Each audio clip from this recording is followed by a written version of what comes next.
الحمد لله وصلى الله وسلم وبارك على سيدنا رسول الله وعلى آله وصحبه ومن والاه أما بعد.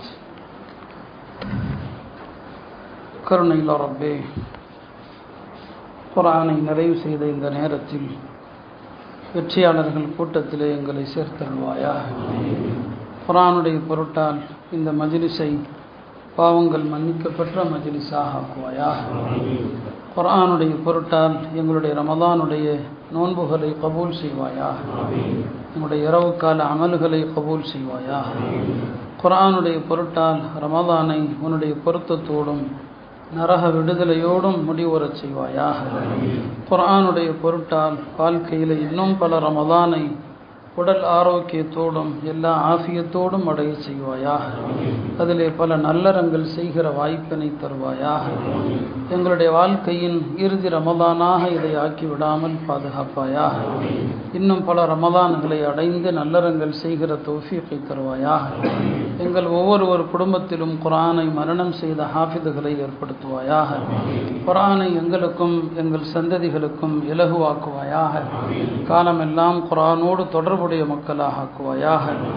உன்னுடைய குடும்பத்தினராகிய குர்ஆனை நெருங்கிய தொடர்புடைய மக்களாக எங்களை ஆக்குவாயாக. குர்ஆனை எங்கள் இதயத்திற்கு வசந்தமாக ஆக்குவாயாக. எங்கள் உள்ளத்திற்கு ஒலியாக ஆக்குவாயாக. எங்கள் கவலைகளுக்கு நிவாரணையாக ஆக்குவாயாக. எங்களை சொர்க்கத்திற்கு கொண்டு செல்கிற ஆதாரமாக ஆக்குவாயாக. கபரிலும் மஹ்ஷரிலும் குர்ஆன் எங்களுக்காக வாதிடுகிற ஆதாரமாக ஆக்குவாயாக. எங்களுக்கு எதிராக அதை திரும்பிவிடாமல் பாதுகாப்பாயாக. குர்ஆனுடைய ஹலாலை ஹலாலாக்கக்கூடிய மக்களாக எங்களை ஆக்குவாயாக. குர்ஆனிலே எதையெல்லாம் நீ ஹராமாக்கினாயோ அதையெல்லாம் ஹராமாக்கக்கூடிய மக்களாக ஆக்குவாயாக. குர்ஆனுடைய எல்லா சட்டங்களையும் அமல் செய்கிற மக்களாக ஆக்குவாயாக. குர்ஆனை அதற்குரிய முறைப்படி ஓதுகிற மக்களாக எங்களை ஆக்குவாயாக. கண்ணியத்திற்குரிய அல்லாஹ்வின் நல்லடியார்களே, அல்லாஹுடைய பேரருள் இந்த அல்லாஹுடைய கலாமை நாம் எல்லாம் இப்போது நிறைவு செய்திருக்கிறோம். அல்லாஹுடைய கலாமை நாம் ஓதுவதற்கு உண்மையிலுமே நாம் சக்தியுடையவர்கள் கிடையாது. அல்லாஹுடைய தாத் எப்படி புனிதமானதோ, அல்லாஹ்வை எப்படி பார்க்க முடியாதோ, அல்லாஹுடைய தஜல்லி ஒரு பொருளின் மீது ஏற்பட்டால் அந்த பொருள் எப்படி சுக்குநூறாகி விடுமோ. மூசா அலைஹிஸ்ஸலாம் அல்லாஹ்வை பார்க்கணும்னு ஆசைப்பட்டாங்க. இந்த மலை மீது நான் இறங்குகிறேன், பார்க்க முடிந்தால் அது இருந்தால் பார்த்து கொள்ளுங்கள் என்று அல்லாஹ் சொன்னான். ஃபலம்மா தஜல்லா ரப்புஹு லில் ஜபல், அல்லாஹ்வுடைய தஜல்லி மலையின் மீது இறங்கிய போது ஜஅலஹு தக்கன், மலை சுக்குநூறாக ஆகிப்போச்சு. வஹர்ர மூசா ஸாயிகா, மூசா அலைஹிஸ்ஸலாம் மூர்ச்சியாக விழுந்துட்டான். இது அல்லாஹுடைய தாத்துக்குரிய இந்த ஆற்றல் என்னவோ அதே தான் அல்லாஹுடைய கலாமுக்கும். இந்த கலாமை நம்மளால் ஓத முடியாது. இந்த கலாமை நம்மளால் ஓத முடியாது. அல்லாஹ் சொல்றான், லவ் அன்ஸல்னா ஹாதல் குர்ஆன அலா ஜபல், இந்த குர்ஆனை மலை மீது இறக்கி இருந்தால் அந்த மலை அது என்னவா இருக்கும், தவிடுபடியாக இருக்கும்னு அல்லாஹ் சொல்றான். இப்போ அப்படியானால் இந்த குர்ஆனை நம்முடைய நாவுல உச்சரித்தாலும் இந்த நாவுகள் துண்டு துண்டாக போய் விழுந்திருக்கணும். ஆனால் அல்லாஹ் அருள் புரிந்து விட்டான். அர் ரஹ்மான் அல்லமல் குர்ஆன், அல்லாஹ் தன்னுடைய ரஹமத்தை கொண்டு இந்த குர்ஆனை நமக்கு லேசாக்கியதால் அல்லாஹ்வுடைய கலாமு நாவுல உச்சரிக்கிறோம். அதான் அர்த்தம். அர் ரஹ்மானு அல்லமல் குர்ஆனுக்கு அர்த்தம். அல்லாஹ்வுடைய ரஹமத் இருக்க போய் தான் அல்லாஹ்வுடைய கலாமை நம்முடைய நாவுல நாம சொல்ல முடியுது. அந்த ரஹமத் இல்லை அப்படின்னு சொன்னால் அல்லாஹ்வுடைய கலாமை சொல்லக்கூடிய அந்த தகுதியோ ஆற்றலோ நம்முடைய நாவுகளுக்கு கிடையாது. இது அவனுடைய பேராற்றல் தான். சம்பவம் ஷாஹ் அப்துல் அசீஸ் ரஹமத்துல்லாவுடைய காலத்தில் நடந்தது. அதை சொல்வதா என்றே எனக்கு ஒரு யோசனை தான். அந்த நேரத்தில் பல இந்துக்கள் கிறிஸ்தவர்கள் எல்லாம் பல சவால் விடுவாங்க. ஒரு ஆள் சவால் விட்டார், எங்களுடைய மதமே பழமையானது, உண்மையானது, இதோ எங்களுடைய பழங்கால கோயில் 2000 வருடங்களாக இருக்குது, அதில் எந்த சிதிலமும் இல்லை, இடிபாடும் இல்லை, அப்போ இதுதான் சத்தியம், இஸ்லாம் அசத்தியம்னு சொன்னாங்க. ஷாஹ் அப்துல் அசீஸ் ரஹமத்துல்லா அலை ஷாஹுல் இல்லாவுடைய மகன். அவங்க அல்லாவுடைய ஒரு பெரிய வலி. அவங்க எந்த சவாலையும் எடுத்துக்கொள்வாங்க. அந்த காலத்தில் பல கிறிஸ்தவர்கள் பண்டிட்டுகளை எல்லாம் தோற்கடித்தவங்க. அவங்க சொன்னாங்க, அப்படியே சொன்னார், நான் நிரூபிக்கிறேன் அவருடைய மதம் அசத்தியம் என்று நிரூபிக்கிறேன்னு சொன்னான். அப்போ அவரும் வந்தார். எப்படி நிரூபிங்க பார்க்கலான்னு சொன்னார். உன்னுடைய ஆலயம் எங்கே கூட்டு போன்னு சொன்னார். அவர் சொன்ன அந்த பழமையான அவருடைய வழிபாட்டு தலத்துக்கு முன்னால் ஷா அப்துல் அசீஸ் ரஹமத்துல்லா அலை இந்த ஆயத்தை ஓதுனாங்க. லவ் அன்ஸல்னா ஹாதல் குர்ஆன அலா ஜபல் லரஐதஹு ஹாஷிஅன் முத்தஸத்திஅன் மின் கஷ்யத்தில்லாஹ்.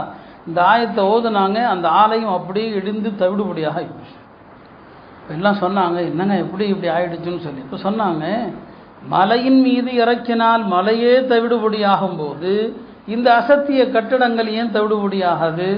ஒரு மோமினுடைய ஈமானுடைய வலிமை இருந்தால் இந்த குர்ஆனை கொண்டு எந்த கோட்டையும் தவிடுபடியாக்கலாம், இந்த குர்ஆனை கொண்டு எத்தகைய கட்டடத்தையும் தவிடுபடியாக்கலாம் என்று ஹஜ்ரத் ஷா அப்துல் அசீஸ் ரஹமத்துல்லா அலை சொன்னாங்க. அருமையானவர்களே, குர்ஆனுடைய அஸமத் என்பது அவ்வளோ உன்னதமானது, உயர்ந்தது. இந்த குர்ஆன் ஒரு பெரிய பேரற்புதம். இது குர்ஆன் அருளப்பட்ட மாதமும் உன்னதமான மாதம் ரமதான். குர்ஆன் யாருக்கு அருளப்பெற்றதோ அந்த நபி ஸல்லல்லாஹு அலைஹி வஸல்லம் அவர்கள் படைப்புகளுக்கெல்லாம் அவங்க தலைவராக இருக்கிறாங்க. குர்ஆனை கொண்டு வந்த அந்த ஜிப்ரீல் இருக்கிறாங்களே, வானவர்களுக்கெல்லாம் அவர் தலைவராக இருக்கிறாங்க. வானவர்கள் எல்லாருக்கும் ரெக்கை இருக்குது. அல்லாஹ்வே சொல்வான், ஜாஇலில் மலாயிகா ருசுலன் உலி அஜ்னிஹா. மலக்குமார்கள் எல்லாம் ரெக்கை உள்ளவர்கள். சில வானவர்களுக்கு 2 ரெக்கை, சில வானவர்களுக்கு 3 ரெக்கை, சில வானவர்களுக்கு 4 ரெக்கை அப்படின்னு அல்லாஹ்வே சொல்றான். அதுல ஜிப்ரீல் அலைஹிஸ்ஸலாமுக்கு 600 ரெக்கைகள். இந்த குர்ஆனை கொண்டு வந்த வானவர் அவரும் உன்னதமானவர் தான். இந்த குர்ஆன் அருளப்பட்ட அந்த மக்கமா நகரம் இருக்கிறது, அதுவும் புனிதமானது தான். இந்த குர்ஆன் அருளப்பெற்ற இந்த இரவு இருக்கிறது, லைலத்துல் கத்ர் என்கிற இரவும் மகத்துவம் நிறைந்த இரவு தான். இந்த குர்ஆன் கிடைக்கப்பெற்ற உம்மத்து இருக்கிறாங்களே, முஹம்மது ஸல்லல்லாஹு அலைஹி வஸல்லம் உம்மத்து, குந்தும் ஹைர உம்மா, நீங்கள் தான் சமுதாயங்களிலெல்லாம் சிறந்த சமுதாயம். இது எல்லாமே எதன் பொருட்டில் அல்லாஹ் நமக்கு கொடுத்தான்னு சொன்னால் குர்ஆனுடைய பொருட்டில் தான் இந்த எல்லா சிறப்பையும் அல்லாஹ் நமக்கு தந்தான். அருமையானவர்களே, எல்லா நபிமார்களுக்கும் அற்புதங்கள் வழங்கப்பட்டது தான். ஆனால் அந்த அற்புதங்கள் எல்லாமே தற்காலிகமானவை, அந்தந்த காலத்தோடு முடிந்து போனவை. அல்லாஹ் சாலிஹ் அலைஹிஸ்ஸலாமுக்கு ஒரு ஒட்டகத்தை அற்புதமாக கொடுத்தான். ஒரு ஒட்டகம் அவர்களுடைய அற்புதம். ஆனால் அந்த அற்புதம் என்ன, நீடித்து நிற்கிற அற்புதமா? இல்லை. அது சாலிஹ் அலைஹிஸ்ஸலாமுடைய ஹயாத்திலேயே அந்த அற்புதம் முடிந்து போன அற்புதம். மூசா அலைஹிஸ்ஸலாமுக்கும் அல்லாஹ் பல அற்புதங்களை கொடுத்தான், கைத்தடிங்கிற அற்புதத்தை கொடுத்தான். ஆனால் அது மூசா அலைஹிஸ்ஸலாமுடைய காலத்தோடு முடிந்து போன அற்புதம். அது ஈசா அலைஹிஸ்ஸலாமுக்கும் அல்லாஹ் அற்புதங்களை கொடுத்தான், அது அந்தந்த காலத்தோடு முடிந்து போன அற்புதம். பெருமானார் ஸல்லல்லாஹு அலைஹி வஸல்லம் அவர்களுக்கு அல்லாஹ் கொடுத்த பேரற்புதம் இந்த திருமறை. இந்த திருமறை அது அவர்கள் காலத்திலிருந்து இன்று வரை கியாமத்து வரை நீடித்து நிற்கிற பேரற்புதம். இது இந்த குர்ஆனுடைய அற்புதத்தை சில விஷயங்கள் உங்களுக்கு புரியாது. குர்ஆன் லௌஹுல் மஹ்ஃபூதுல எழுதப்பட்டிருக்கு. எழுதப்பட்ட குர்ஆன் எங்க இருக்கு? லௌஹுல் மஹ்ஃபூதுல இருக்குது. வல்லாஹு மின் வராஇஹிம் முஹீத் வல் ஹுவ குர்ஆனும் மஜீத் ஃபீ லௌஹின் மஹ்ஃபூத். லௌஹுல் மஹ்ஃபூதுல எழுதப்பட்டிருக்கு. லௌஹுல் மஹ்ஃபூதுல இந்த குர்ஆன் எப்படி எழுதப்பட்டிருக்குதோ அதே எழுத்தமைப்பு தான் உஸ்மானுடைய காலத்தில் எழுதப்பட்டது. அரபியில் சில வார்த்தைகளை இப்படி எழுதணும்னு ஒரு முறை இருக்குது. குர்ஆன் அந்த முறை இல்லை. லௌஹுல் மஹ்ஃபூதுல எப்படி எழுதப்பட்டதோ அந்த எழுத்து தான். அதையெல்லாம் ஒரு போர்டு வச்சு தான் நான் உங்களுக்கு விளக்க முடியும். லௌஹுல் மஹ்ஃபூதுல எழுதப்பட்ட அந்த முறையில தான் குர்ஆன் அப்படியே எழுதப்பட்டது ஹஜ்ரத் உஸ்மானுடைய காலத்தில். அதனால தான் உஸ்மானுடைய காலத்துடைய அந்த பிரதியில் எப்படி எழுத்து இருக்குதோ அந்த எழுத்துக்கு மாற்றமாக குர்ஆனை யாருமே எழுதவே கூடாது. அவங்க காலத்தில் எழுதப்பட்ட 4 பிரதிகள் இன்றும் உலகத்தில் இருக்குது. 4 பிரதிகள் ஹஜ்ரத் உஸ்மானுடைய காலத்தில் எழுதப்பட்ட அந்த ஒரிஜினல் பிரதி அது இன்னைக்கும் துனியாவில் இருக்குது. 4 பிரதிகள் அப்படியே இருக்குது. இந்த குர்ஆனுடைய எவ்வளவு பெரிய பேரற்புதம். ஒரு எழுத்து கூட மாறாத அப்படியே அல்லாஹ்தஆலா இந்த குர்ஆனை என்ன செஞ்சிருக்கிறான், உள்ளங்களிலும் பாதுகாத்திருக்கிறான், ஏடுகளிலும் பாதுகாத்திருக்கிறான், லௌஹுல் மஹ்ஃபூதுலையும் பாதுகாத்திருக்கிறான். எல்லா வகையிலும் அல்லாஹ் இந்த குர்ஆனை பாதுகாத்து இந்த குர்ஆனை அல்லாஹ் லேசாக்கியிருக்கிறான். தௌராத் அப்படி இல்லை. தௌராத்தை மனனம் செஞ்சவங்க 4 பேர் தான். மூசா அலைஹிஸ்ஸலாம் அவங்க தௌராத்தை மனனம் செஞ்சாங்க. மூசா அலைஹிஸ்ஸலாமுடைய மாணவர் யூஷா அவர் தௌராத்தை மனனம் செஞ்சார். அதற்கு பிறகு நீண்ட காலத்திற்கு பிறகு தௌராத்தே அழிஞ்சு போச்சு. தௌராத்தை விட்டுட்டாங்க யூதர்கள். பிறகு உஸைர் அலைஹிஸ்ஸலாம் வந்தாங்க. உஸைர் அலைஹிஸ்ஸலாமுக்கு அல்லாஹ் தௌராத்துடைய வசனங்களை எல்லாம் மீண்டும் ஓதி காட்டி அவர் மரணம் செஞ்சிருந்தார். 4வது யாரு? ஈசா அலைஹிஸ்ஸலாம். இந்த 4 பேர் தான் துன்யால தௌராத்தை மரணம் செய்தவர்கள். வேற யாரும் தௌராத்தை மரணம் செஞ்சவங்க இல்லை. ஆனால் அல்லாஹ் இந்த உம்மத்திற்கு எவ்வளவு கோடி மக்கள் ரசூல் ஸல்லல்லாஹு அலைஹி வஸல்லம் காலத்திலிருந்து இந்த குர்ஆனை பல விதங்களில் ஓதக்கூடிய ஹுஃபாதுகள், காரிகள் இன்றைக்கும் மிஸ்ரில் நம்ம இப்போ ஒரே கிராத்தில் ஓதுறோம். மிஸ்ரில் ஜாமியுல் அஸ்ஹரில் டெய்லி தராவீஹ் நடக்கும். டெய்லி 20 ரக்காத்து நடக்கும். அதில் 8 ரக்காத்து ஒரு கிராத்தில் ஓதுவாங்க, இன்னொரு 8 ரக்காத்து வேறொரு கிராத்தில் ஓதுவாங்க, 3வது ஒரு காரி அடுத்த என்னங்க மீதி உள்ள ரக்காத்துக்களை இன்னொரு கிராத்தில் ஓதுவார். அதை சொல்லுவாங்க, இது எந்த இமாமுடைய கிராத்து, இது எந்த இமாமுடைய கிராத்து. இதெல்லாம் எத்தனை வருஷங்களா? 14 நூற்றாண்டுகளாக இருக்கிறது. அல்லாஹ் இந்த குர்ஆனை அந்த அளவுக்கு என்னங்க பாதுகாத்து இந்த குர்ஆனை மனப்பாடம் செய்கிறதுக்கு அல்லாஹ் லேசாக்கி இருக்கிறான். இந்த குர்ஆனை மனனம் செய்வது ரொம்ப அல்லாஹ் லேசாக்கிட்டான். இந்த குர்ஆனை எவ்வளவு சீக்கிரமாக முடியுமோ அவ்வளவு சீக்கிரம் மனனம் செஞ்சவங்களாம் இருக்கிறாங்க. மௌலானா காசிம் நானூத்தவி ரஹ்மத்துல்லாஹி அலைஹி தாருல் தேவபந்தன் நிறுவியவர்கள். அவங்க அந்த நேரத்தில் கப்பலில் ஹஜ்ஜுக்கு போகிறான். கப்பலில் ஹஜ்ஜுக்கு என்ன செய்வாங்க? 4-5 மாதத்துக்கு முன்னாலேயே போயிடுவாங்களா இல்லையா? கப்பலில் போகும்போது ரமதான் விடுகிறது. ரமதான் வந்தால் தராவீஹ் தொழணும். அப்போ மக்கள்லாம் கூடி பேசுகிறாங்க, யார் ஹாஃபிஸாக இருக்கிறாங்க? பார்த்தா ஆலிம்கள் இருக்கிறாங்க, ஆனால் குர்ஆனை மரணம் செஞ்ச ஹாஃபிதுகள் யாருமே இல்லை. மௌலானா காசிம் நானூத்தவி சின்ன வயசில் ஹிஃப்துலாம் பண்ணலை. இப்போ என்ன செய்கிறது? தராவீஹில் குர்ஆனை கேட்க முடியலையே. அந்த காலத்து மக்கள் கை சேதப்படுறாங்க. இப்போ காசிம் நானூத்தவி சொன்னாங்க, சரி கவலைப்படாதீங்க, நான் டெய்லி ஒரு ஜுஸு மனப்பாடம் பண்ணி டெய்லி உங்களுக்கு குர்ஆனை ஓதி தொழு வைத்து முடிச்சு காட்டுறேன்னு சொன்னாங்க. பாருங்க, புதுசாக அன்னன்னைக்கு முதல் தராவீஹிலிருந்து அலிஃப் லாம் மீம் காலையிலேருந்து சாயங்காலம் வரைக்கும் மனப்பாடம் பண்ணுவாங்க, ராத்திரி ஓதி தொழு வச்சுருவாங்க. இப்படியே 30 நாள் 30 ஜுஸு மனப்பாடம் பண்ணி தொழு வச்சாங்க. காசிம் நானூத்தவி ஹாஃபிஸாக ஆகிட்டாங்க. பாருங்க, இந்த குர்ஆன் அல்லாஹ் எவ்வளவு லேசாக்கி இருக்கிறான். இந்த குர்ஆன் அவ்வளவு லேசு. இமாம் அபு ஹனீஃபாவுடைய மாணவர் இமாம் முஹம்மது. இமாம் முஹம்மது சின்ன பையன். இமாமுல் ஆலம் அபு ஹனீஃபாட்ட நான் உங்களுடைய மாணவராக ஆகிக்கொள்ளட்டுமான்னு கேட்குறாங்க. இமாம் அபு ஹனீஃபா கேட்டாங்க, நீ குர்ஆனை மனனம் செஞ்சிருக்கியான்னு கேட்டாங்க. இல்லையேன்னு சொன்னாங்க. என்கிட்ட மாணவராக ஆகணும்னா அவர் ஹாஃபிஸாக இருக்கணும். என்கிட்ட மாணவராக ஆகணும்னு சொன்னால் அவர் ஹாஃபிஸாக இருக்கணும், அப்போ தான் என்கிட்ட மாணவராக வரலான்னு சொல்லி. அப்படியா? இமாம் முஹம்மது போயிட்டாங்க. ஒரு வாரம் கழித்து வந்தான் இமாம் முஹம்மது. நான் இப்போ உங்கள்கிட்ட மாணவராக சேர்ந்துக்கட்டுமான்னு சொல்லி. என்னப்பா ஒரு வாரம் தானே ஆச்சு, நான் தான் சொன்னேன் குர்ஆனை மனனம் செஞ்சால் தான் என்கிட்ட மாணவராக இருக்கலான்னு சொல்லி. இல்லை, நான் குர்ஆனை மனனம் செஞ்சுட்டேன், உங்களுடைய தோழர்களில் யாரை வேண்டுமானாலும் என்னை பரீட்சை செய்ய சொல்லுங்கள், நான் ஆரம்பத்திலிருந்து கடைசி வரைக்கும் மனப்பாடம் செஞ்சு சொல்லி காட்டுறேன். 30 ஜுஸு ஒரு வாரத்தில் மனப்பாடம் செஞ்சுட்டார் இமாம் முஹம்மது ரஹ்மத்துல்லாஹி. மௌலானா தகி உஸ்மானிங்கிற ஒரு பேரறிஞர், அவங்க தன்னுடைய ஒரு உருது கிதாபில் எழுதுகிறாங்க, ஒரு நாட்டில் ஆலிம்கள் எல்லாம் ஒரு மஜ்லிஸில் குழுமி இருந்தாங்களாம். அப்படி குழுமி இருந்த அந்த சபையில் பல ஆலிம்களை பற்றி பேசிக்கிட்டாங்க. இவர் ஆலிமாவும் இருக்கிறாரு, ஹாஃபிஸாகவும் இருக்கிறார். இன்னார் ஆலிம் மட்டும்தான், இன்னார் ஹாஃபிஸ் மட்டும்தான் பேசும்போது ஒரு அறிஞரை சுட்டி காட்டி, ஒரு அறிஞர், அநேகமாக அவர் பேர் ஹிஷாம்னு நினைக்கிறேன், அவரை சுட்டி காட்டி, ஒரு பேரறிஞர் இவர், பெரிய அறிஞர் ஆலிம் இவர், ஆனால் என்ன பாருங்கள் இவர் ஹாஃபிஸாக இல்லையே அப்படின்னு பேசிக்கிறாங்க எல்லாரும். இது அவர் மனசில் பெரிய உறுத்தலாக போயிட்டு, என்னடா நான் குர்ஆனை மனனம் செய்யாமல் போயிட்டேங்கிறத மக்கள் எவ்வளோ குறையாக பேசுகிறாங்க, நான் எவ்வளோ பெரிய ஆலிமாக இருந்தும் குர்ஆனை மனனம் செய்யலைங்கிறத மக்கள் எவ்வளோ விமர்சிக்கிறாங்களா அப்படின்னு அவர் என்ன செய்கிறாரு, உடனே தன்னுடைய வீட்டுக்கு போகிறாரு. 3 நாள் வீட்டை விட்டு வெளியவே வரல. 3 நாள் முடிந்து வெளியே அதே ஆலிம்கள் சபைக்கு சொல்கிறாரு, நான் இப்போ குர்ஆனை மனனம் செஞ்சுட்டேன், நீங்கள் எல்லாரும் சேர்ந்து எனக்கு பரீட்சை வைங்க, குர்ஆனை நான் எப்படி ஓதுறேன், மனப்பாடமாக ஓதுறேன்னு சொல்லி கேளுங்கன்னு சொல்கிறாரு. எத்தனை நாளில்? 3 நாளில் குர்ஆனை ஹிஃப்து செஞ்சு முடிச்சிட்டார். அருமையானவர்களை, இந்த மாதிரி வரலாறுகள் ஏராளமாக இருக்குது. இது அந்த காலத்தில் மட்டுமல்ல, நம்ம காலத்திலையும். அண்மையில் ஒரு ஆலிமுடைய பயானில் கேட்டேன், மும்பையில் ஒரு சிறுமி 7 மாதத்தில் குர்ஆனை மனனம் செஞ்சுட்டாங்க. 7 மாதம் அந்த பிள்ளை ஹிஃப்தில் சேர வருது.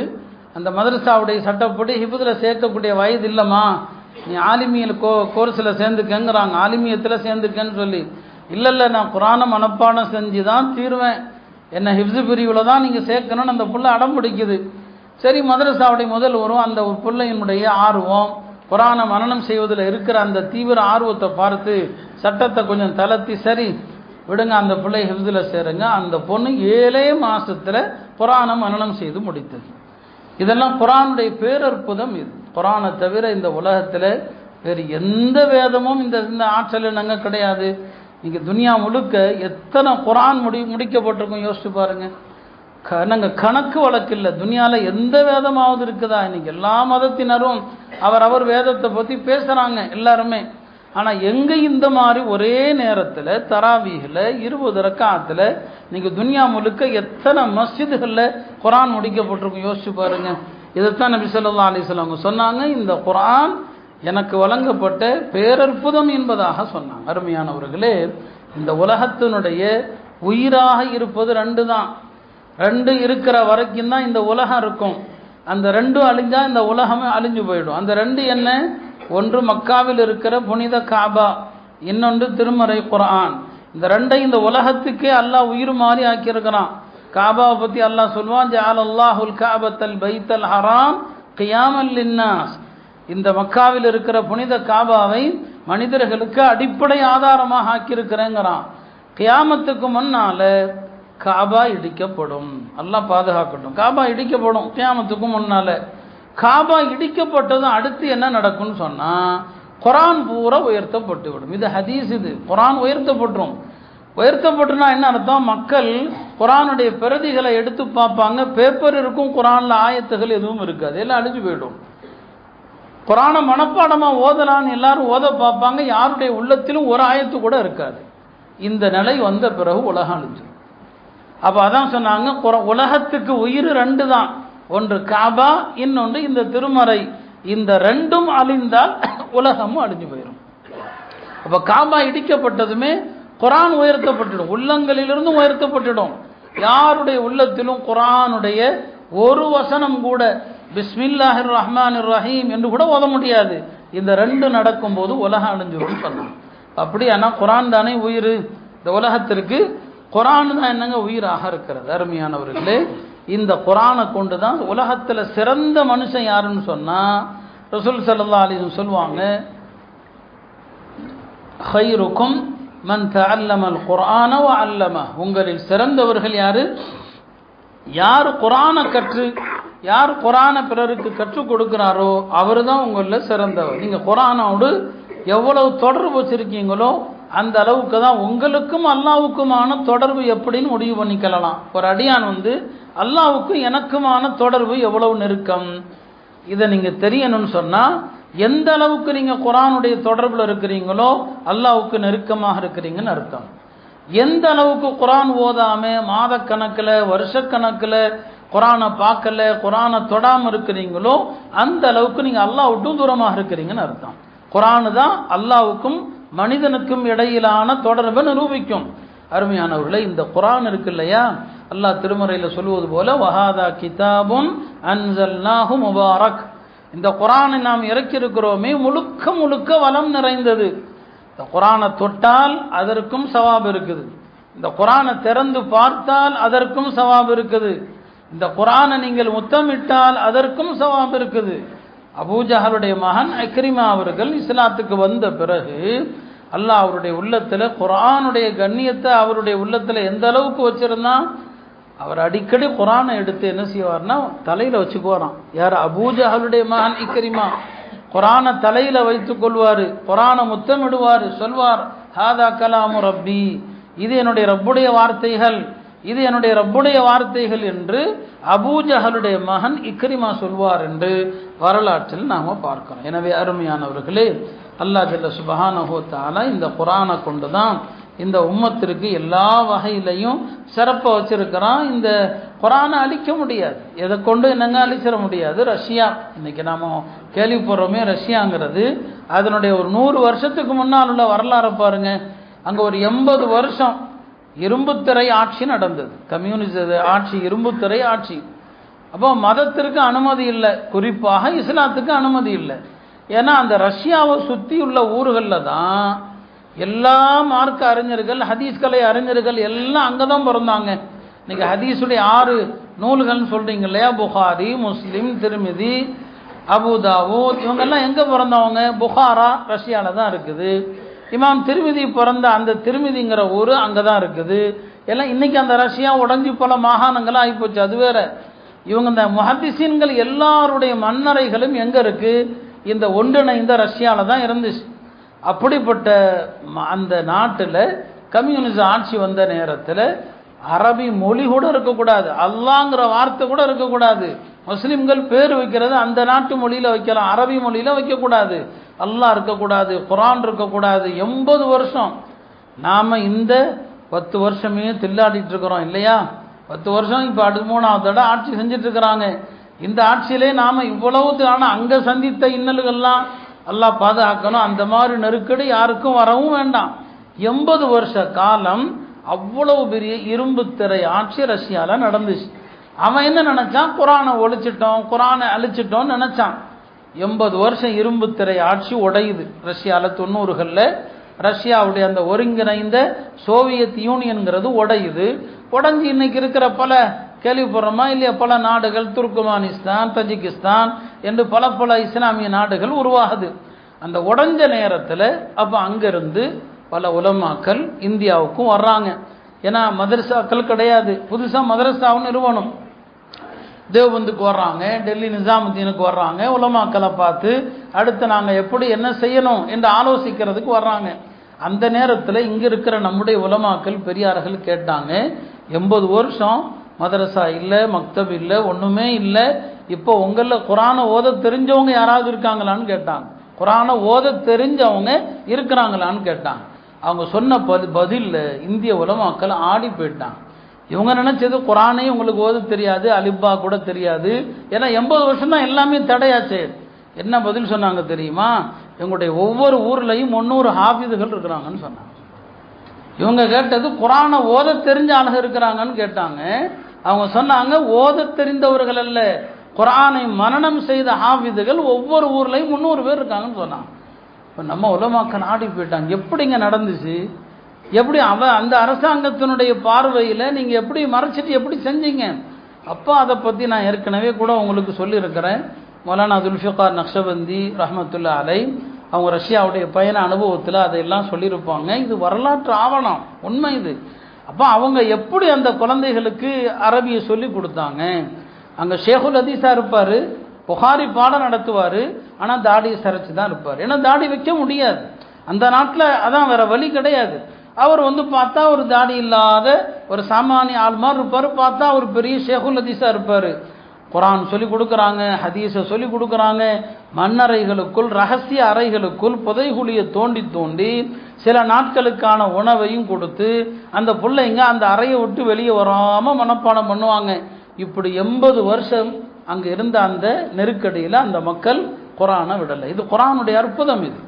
ஆக இந்த குரானை உலகத்தில் யார் என்ன செய்ய நினைச்சாலும், யார் அழிக்க நினைத்தாலும் குரானை அழிக்க முடியாது. குரானை இழிவுபடுத்தினா அவங்க தான் தண்டிக்கப்படுவாங்க. இந்த இடத்துல நான் இன்னொன்றையும் சொல்லிக்கொள்கிறேன். இப்போ நம்ம பிள்ளைகள் குடும்பத்தில் என்னங்க, சில குடும்பங்களில் குழந்தைகளை ஹாஃபிஸாக்கிறதுக்கு மதரசால கொண்டு போய் விடுறாங்க. எல்லா குடும்பத்திலையும் இந்த மாதிரி மதரசால பிள்ளைங்களை சேர்த்தா அதுக்கு 4 பேர் எதிர்த்து பேசுகிறவங்களும் இருப்பாங்க. ஒன்று மட்டும் தெரிஞ்சுக்குங்க, நீங்கள் வேறு கல்வி ஏதாவது காலேஜில் ஒரு பையன் படிக்கிறான், அந்த கல்வியை பற்றி நீங்கள் என்ன செய்யுங்க, ஏன்பா இதை படிக்கிற, இதெல்லாம் ஒரு படிப்பா, நீ அதை படிக்கலாமே அப்படின்னு நீங்கள் பேசலாம். பேசுகிறதுனால உங்களுக்கு ஆபத்து ஒன்றும் இல்லை. மார்க்க ரீதியாக ஒரு புள்ள ஹிஃப்ஸு மர்சால சேர்க்கப்பட்டிருக்குது, நீங்கள் அதை யாராவது ஏப்பா ஹிஃப்ஸு குரான்லாம் நமக்கு அது தேவையில்லையே, நமக்கு அதை ஹிஃப்ஸு பண்ணுறதுக்கு வேறு மக்கள் இருக்கு, அப்படி சில பேர் பேசிகிட்டு இருக்கிறான்.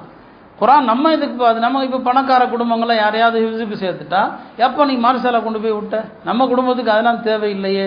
ஒரு ஹிஃப்ஸு பண்ணுற பையனை பற்றி அதை நீங்கள் தரக்குறவாக பேசுனீங்கன்னு சொன்னால் உலமாக்கள் எழுதுகிறாங்க, குரானை யார் தரக்குறவாக பேசுகிறாரோ நாளை மறுமை நாளில் அந்த பையன் அந்த ஹாஃபிது பலருக்கும் பரிந்துரை செய்வானா இல்லையா? அல்லாஹ் அந்த பையன்கிட்ட இப்போ சொல்லுவான், உன் குடும்பத்தில் யார் இந்த குரானை பரிகாசமாக பேசினானோ அவனுக்கு மட்டும் நீ பரிந்துரை செய்யக்கூடாதுன்றான். அவனுக்கு மட்டும். அதனால் ஹிஃப்ஸு பண்ணுற பிள்ளைங்களை மட்டும் தயவு செஞ்சு தரக்குறைவாக பேசிடாதீங்க. அதுதான் 3 பேரை கண்ணியப்படுத்துறது அல்லாஹ்வை கண்ணியப்படுத்துறது. அதில் குர்ஆனை மனனம் செஞ்ச ஹாஃபிஸை கண்ணியப்படுத்துவது அல்லாஹ்வை கண்ணியப்படுத்துவது என்று பெருமானார் ஸல்லல்லாஹு அலைஹி வஸல்லம் அவர்கள் சொன்னாங்க. எனவே அருமையானவர்களே, இந்த குர்ஆன் அல்லாஹ்வுடைய நீடித்து நிற்கிற ஒரு பேரற்புதம் இது. நாம் இந்த குர்ஆனை மதிக்கணும். குர்ஆனை அதனுடைய கடமைகள் நிறைய. நாம் இன்னைக்கு குர்ஆனுடைய எல்லா விஷயங்களிலும் அதை புறக்கணிக்கிறோம். ஓதுறது ரொம்ப கம்மி, ஓதக்கூடிய மக்களும் கம்மி. ஓதக்கூடியவங்களும் கொஞ்சம் தான் ஓதுறாங்க. ஓதக்கூடிய மக்கள் எவ்வளோ பேர் இருப்பாங்க இந்த சபையில்? இந்த புனிதமான மாதத்தில், ரமதானுடைய இந்த மாதத்தில் குர்ஆனை கத்ம் செஞ்சவர் எத்தனை பேர் இருக்கிறாங்க?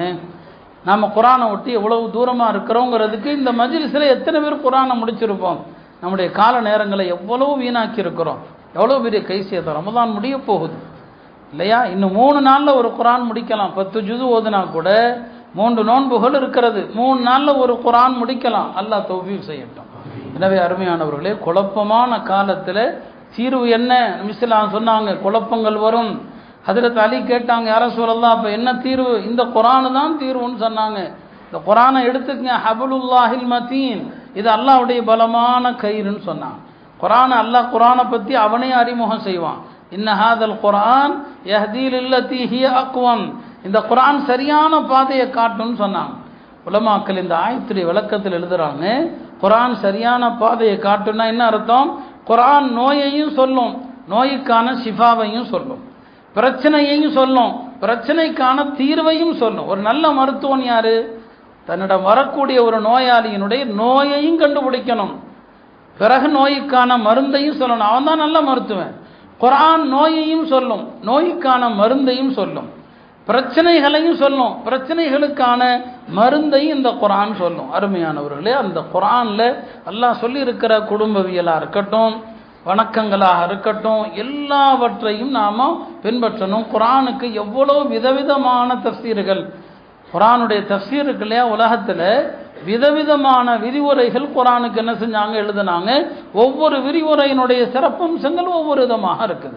அருமையானவர்களே, நம்ம ரமதானுடைய நோன்பு முடிவு செய்ய போகிறோம் இல்லையா? நிறைவு செய்ய போகிறோம். குர்ஆனுடைய ஒரு ஆயத்துக்கும் இன்னொரு ஆயத்துக்கும் சில உலமாக்கள் அழகான பொருத்தத்தை சொல்லுவாங்க. இதுக்கும் அதுக்கு என்ன பொருத்தம்னு சொல்லி. உதாரணமாக குர்ஆனில் நோன்பை பற்றிய ஆயத்து எதில் வருது? பக்கரால வருது. நோன்பை பற்றிய வசனங்கள் வருது. உங்களுக்கு நோன்பு கடமையாக்கப்பட்டிருக்குது அப்படின்னு நோன்பை பற்றி ஒரு 3-4 வசனங்கள் வருது. அந்த நோன்பை பற்றிய வசனத்துக்கு முன்னால் அல்லாஹ் எதை பற்றி பேசுவான்னு சொன்னால் வசியத்தை பற்றி பேசுகிறான். வசியத்தை பற்றி அந்த நோன்புடைய வசனம் முடிந்த பிறகு பின்னால் வரக்கூடிய வசனம் இருக்கு இல்லையா? அதில் அல்லாஹ் எதை பற்றி பேசுகிறான்? நீங்கள் பிறருடைய பொருள்களை அநியாயமாக உண்ணாதீர்கள் அப்படின்னு பேசுகிறான். பாருங்க, நோன்புங்கிற வசனம் நோன்பை பற்றி பேசுகிற வசனத்துக்கு முன்னால் எதை பற்றி வருது? வசியத்தை பற்றி வருது. நோன்புடைய சட்டம் முடிஞ்ச பிறகு எதை பற்றி வருது? மக்களுடைய பொருளை அநியாயமாக உண்ணாதீர்கள் என்று வருது. உலமாக்கள் ரொம்ப அழகா என்ன செஞ்சாங்க? விளக்கம் கொடுத்தாங்க. இந்த இவைகளுக்கு இடையில என்னங்க பொருத்தம்? நோன்புனா என்ன? இந்த குறிப்பிட்ட நேரம் ஒரு 12-13 மணி நேரம் உண்ணாமல் இருப்பது, பருகாமல் இருப்பது, அதானே நோன்பு. இது ஒரு நோன்புன்னு சொன்னால், அதே போலத்தான் நீங்கள் அல்லாஹ்வுடைய சட்டங்களை மதிக்கிறவங்களா இருந்தால், ஒருவர் இறக்கும் போது வசியத்து பண்ணினார், இன்னாருக்கு இவ்வளவு கொடுங்க, இன்னாருக்கு இதை கொடுங்க என்று வசியத்து பண்ணினார். வாரிசுகள் அந்த வசியத்தை மறைச்சிட்டாங்க, அந்த வசியத்தை மூடி மறைச்சிட்டாங்க. யாருக்கு வசியத்து செய்யப்பட்டதோ அதற்கு என்ன செய்யல? அவங்க கொடுக்கல. அப்படின்னா அந்த வசியத்து செய்யப்பட்டவருடைய அந்த பொருளை சாப்பிட்றாங்களே இவங்க, அப்போ அல்லாஹ் ஹராமான அந்த பொருளை சாப்பிட்றது எதை போல? ரமதான் மாதத்தில் நோன்பு வைக்காமல் சாப்பிட்ற மாதிரி. அப்போ நோன்புங்கிறது அல்லாஹ் சொன்ன இந்த மாதத்தில் பகலில் சாப்பிடாமல் இருக்கிறது மட்டும் அல்ல, அதே மாதிரி தான் அடுத்த வசனம் மக்களுடைய செல்வங்களை அநியாயமாக சாப்பிடாதீங்கன்னு சொல்லி. அநியாயமாக சாப்பிடாதீங்கன்னா இன்றைக்கி நம்மளுடைய எல்லாமே ஹராமாக தான் இருக்குது. நான் சொன்னேன் இல்லையா, பாகப்பிரிவினை, சொத்துக்களை பிரிக்கிறது இல்லை, அதில் சாப்பிட்ற எல்லா காசும் ஹராமு தான். இன்றைக்கி லஞ்சம் முஸ்லீம்கள்ட்டையும் பெருகி போச்சு. அல்லாஹ் அந்த ஆயத்தில் அதான் சொல்லுவான், லஞ்ச அதிகாரிகளுக்கு லஞ்சத்தை கொடுத்து நீங்கள் அடுத்த ஒரு உரிமையை பறிக்காதீங்க அப்படின்னு சொல்கிறான். இப்போ முஸ்லீம்கள்ட்டையும் லஞ்சம் பெருகி போச்சு, அபகரிப்பு பெருகி போச்சு. எந்த வகையிலும் என்னங்க நம்முடைய வியாபாரங்கள் கொடுக்கல் வாங்கல் சுத்தமே கிடையாது. வட்டி ரொம்ப சர்வசாதாரணமாக ஆகிவிட்டது. எல்லாத்திலையும் ஏதோ ஒரு வகையில் வட்டி. அந்த வட்டியை நியாயப்படுத்துவதற்கு அதற்கு சில ஃபத்வாக்கள், அதற்கு யாராவது எதையாவது சொன்னால் அதை எடுக்கிறது. எல்லாமே நீங்கள் பாருங்கள், எந்த பொருள் வாங்க போனாலும் இஎம்ஐயில் வாங்குறான். இதுதான் எல்லாமே லோனில் வட்டி கட்டி வாங்குறதுக்கு தான். மார்க்கம் என்ன சொல்லுது? ஒன்றை என்ன இருக்குதோ இருக்கிறத கொண்டு பொருள் வாங்கு.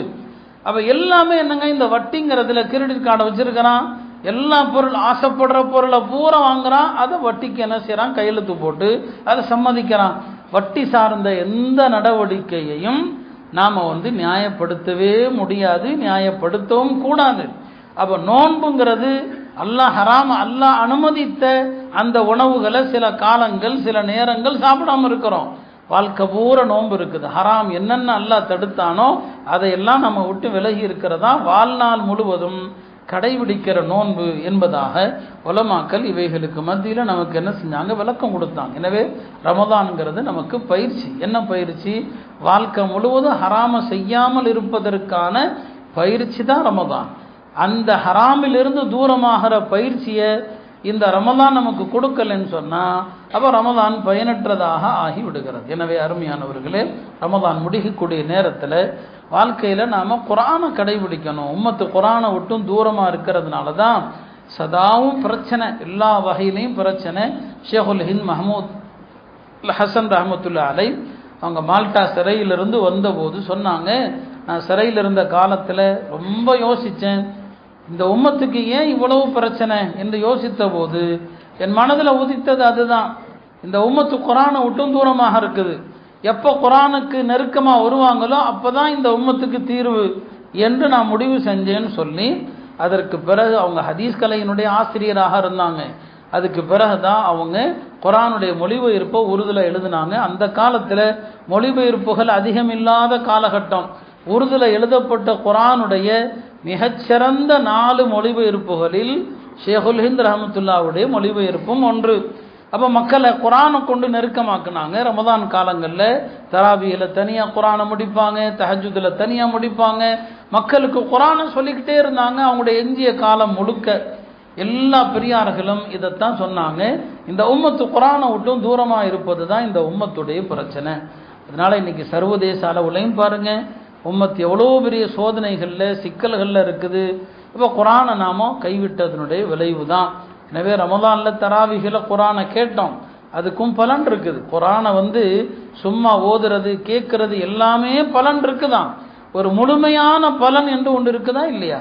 அந்த பலனை நாம் அடையணும்னா அல்லாஹ் குரானில் சொல்லுகிற எல்லா சட்டங்களையும், குரானில் அல்லாஹ் சொல்லக்கூடிய அனைத்து விஷயங்களையும் நாம் பின்பற்றணும், ஹராமை விட்டு விலகணும். அருமையானவர்களே, ஒரு பெரியார் அழகாக சொன்னாங்க, ஹராமான விஷயங்களை பொருள் ஈட்டுறதுல ஹராமு, எல்லாம் ஹராம் செய்கிறாங்களா இல்லையா? அவங்களுக்கு ஒரு அழகான விஷயம் சொன்னார். எப்பா 2 விஷயத்தை யோசிப்பார். இந்த துனியாவில் இருக்கிற எல்லா பொருளுமே, இந்த துனியாவில் இருக்கிற எல்லா பொருளுமே 2ல் ஒன்றாகத்தான் இருக்கும். ஒன்று என்ன? அந்த பொருள் எனக்கு விதிக்கப்பட்டதாக இருக்கும், அல்லது அந்த பொருள் வேறொருத்தனுக்கு விதிக்கப்பட்டதாக இருக்கும். இந்த துனியா முழுக்க உள்ள எல்லாமே என்னங்க? ஒன்று எனக்கு எழுதப்பட்டிருக்கணும், அல்லது வேறு யாருக்காவது எழுதப்பட்டிருக்கணும்.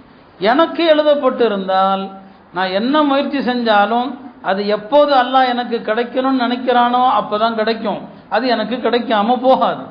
அடுத்தவர்களுக்கு அது எழுதப்பட்டிருந்தால் நான் தலைகீழாக நின்னாலும் அது எனக்கு கிடைக்காது. இந்த உண்மையை நீங்கள் விளங்கிக்கிட்டீங்கன்னு சொன்னால் நீங்கள் ஹராமான முறையில் பொருள் தேடவே மாட்டீங்க, ஹலாலில் மட்டும்தான் பொருள் தேடுவீங்கன்னு சொன்னாங்க. அருமையானவர்களே, ஹராமான முறையில் கிடைக்கிற சம்பாத்தியத்தினால நாம் சாப்பிட்றோமே குடிக்கிறோமே, அதில் வளர்ந்த இந்த சதையானது நரகத்திற்கே செல்ல தகுதியானது என்று நபிசுல்லாஹும் சொன்னாங்க. அந்த சதையை தூக்கி நரகத்தில் தான் போடணும்னு சொன்னாங்க. அப்போ இன்றைக்கு வியாபாரங்கள் எல்லாத்துலேயுமே நம்ம தவறுகள் செய்கிறோம். அந்த தவறில் கிடைக்கிற வருமானங்களை சாப்பிட்றோம், உடையாக உடுத்துறோம். அதெல்லாம் நம்மளை நரகத்திற்கு தான் நெருக்கமாக்குகிறது என்பதை நபி ஸல்லல்லாஹு அலைஹி வஸல்லம் சொன்னாங்க. எனவே நீண்ட உரைக்கு அவசியமல்ல, அமல்கள், துவாக்கள், திக்ருகள் செய்ய வேண்டிய ஒரு புனிதமான ஒரு தருணத்தை அல்லாஹ் நமக்கு தந்திருக்கிறான். புனிதமான லைலத்துல் கத்ராக இந்த இரவு இருப்பதற்கான வாய்ப்புகள் அதிகம் என்பது உம்மத்துடைய உலமாக்களுடைய கருத்து. நாமும் அல்லாஹ்வுடைய அருள் மீது ஆதரவு வைக்கிறோம். இந்த இரவே லைலத்துல் கத்ரா இரவாக இருந்து நம்முடைய எல்லா ஹாஜத்துகள் தேவைகளை எல்லாம் அல்லாஹ் இந்த நல்ல இரவுல பூர்த்தி செய்து மகத்தான கூலி அல்லாஹ் நமக்கு தந்தரலட்டும். ஏன் இந்த இரவு லைலத்துல் கத்ராக இருக்கிற அதிக வாய்ப்புன்னு ஏன் அப்படின்னா, அல்லாஹ் ஒவ்வொரு எண்ணிக்கைக்கும் ஒவ்வொரு ரகசியம் வச்சிருக்கிறான். 7ங்கிற எண்ணிக்கை ஒற்றைப்படையில் இருக்குதுன்னு நபி ஸல்லல்லாஹு அலைஹி வஸல்லம் சொன்னாங்களா இல்லையா? 7 அப்படிங்கிற எண்ணிக்கை இருக்குது. அந்த எண்ணிக்கை அல்லாஹ் அதில் பல ரகசியங்கள் வச்சிருக்கிறான். இந்த பிரபஞ்சத்தில் பார்த்தீங்கன்னா எல்லாமே அல்லாஹ் 7ஆக அமைச்சிருக்கிறான். வானங்கள் 7, பூமி என்னங்க 7, பிரபஞ்ச அமைப்பில் எல்லாமே 7க்குள்ளே தான் இருக்குது. நிறைய வணக்கங்களை பார்த்தீங்கன்னு சொன்னால் அல்லாஹ் 7ங்கிற அந்த எண்ணிக்கையில் வணக்கங்களை வச்சிருக்கிறான். தவாஃப் செய்கிறோம் 7, சை செய்கிறோம் 7 சுற்று, கல்லறிகிறோம் 7 சுற்று. அப்போ அந்த வணக்கங்கள் 7 என்னங்க இருக்குது. அதே மாதிரி தான் உறவு முறைகளில் திருமணம் செய்யக்கூடாத உறவு முறை பெண்கள் 7 வகை பெண்கள் அப்படின்னு வருது. வாரத்தினுடைய நாட்களை அல்லாஹ் எப்படி ஆக்கியிருக்கிறான்? 7 நாட்களாக தான் ஆக்கியிருக்கிறான். ஒரு கரு உருவானதிலிருந்து பிறக்கிற வரைக்கும் உள்ள கட்டங்கள் எத்தனை? அல்லாஹ் திருமறையில் 7 கட்டங்கள் சொல்லுவான். கரு உருவானதிலிருந்து குழந்தையாக வெளியே வர்ற வரைக்கும் 7 கட்டங்கள். அப்போ இந்த 7 அப்படிங்கிற எண்ணிக்கை அதில் ஒரு ரகசியம் இருக்குது. அதனால தான் பல சஹாபாக்கள் எல்லா ஒற்றைப்படை இரவுகளிலும் லைலத்துல் கத்ருடைய வாய்ப்பு இருந்தாலும் 27 தான் அதிகமாக இருக்க வாய்ப்பு என்று சொன்னாங்க. எனவே அந்த நம்பிக்கை நிச்சயமாக வீண் போகாது. வந்திருக்கிற எல்லாருடைய எல்லா ஹாஜாத்துகள் தேவைகளையும் எல்லாம் வல்ல அல்லாஹ் நிறைவேற்றுவானாக. இந்த இரவிலே பாவங்கள் மன்னிக்கப்பட்ட கூட்டத்திலே நம்மை அல்லாஹ் சேர்த்தல்வானாக. அல்லாஹ் சூரத்துல் கத்ர்ல இன்னா அன்ஸல்னா ஓதுறோமே, இந்த இரவு பற்றி சுருக்கமாக அழகாக சொல்லிடுறான். ஒரு விஷயம் சிறப்பானது அப்படிங்கிறத வளவலன்னு சொல்ல வேண்டிய தேவையில்லை, சுருக்கமாக சொன்னால் போதும். அல்லாஹ் சொல்லுகிற சிறப்பு என்ன? இந்த இரவுல வானவர்களும் வர்றாங்க, ஜிப்ரீல் அலைஹிஸ்ஸலாமும் வர்றாங்க. வானவர்களில் ஜிப்ரீல் அலைஹிஸ்ஸலாமிற்கு என்ன அந்தஸ்தோ அதே போல தான் இரவுகளில் லைலத்துல் கத்ருடைய அந்தஸ்துன்னு புரிஞ்சுக்கணும். வானவர்களில் ஜிப்ரீல் அலைஹிஸ்ஸலாமுக்கு என்று ஒரு மகாம் இருக்குது, அவர்களுக்கென்று ஒரு அந்தஸ்து இருக்குது. அந்த அந்தஸ்தை எந்த மலக்கும் அடைய முடியாது. அதே போல தான் இரவுகளில் லைலத்துல் கத்ர், அது ஜிப்ரீல் அலைஹிஸ்ஸலாமை போல மகத்துவம் நிறைந்த இரவு. அந்த சிறப்பை யாருமே அடைய முடியாது என்பதாக உலமாக்கள் சொன்னாங்க. எல்லாம் அல்ல அல்லாஹ் இந்த நாளை நமக்கு கபூல் செய்வானாக. வரக்கூடிய ஆண்டுகளிலும் ரமலானை அடையக்கூடிய பாக்கியத்தை அல்லாஹ் தந்தருவானாக. வாஹிரு தஅவானா அல்ஹம்துலில்லாஹி ரப்பில் ஆலமீன்.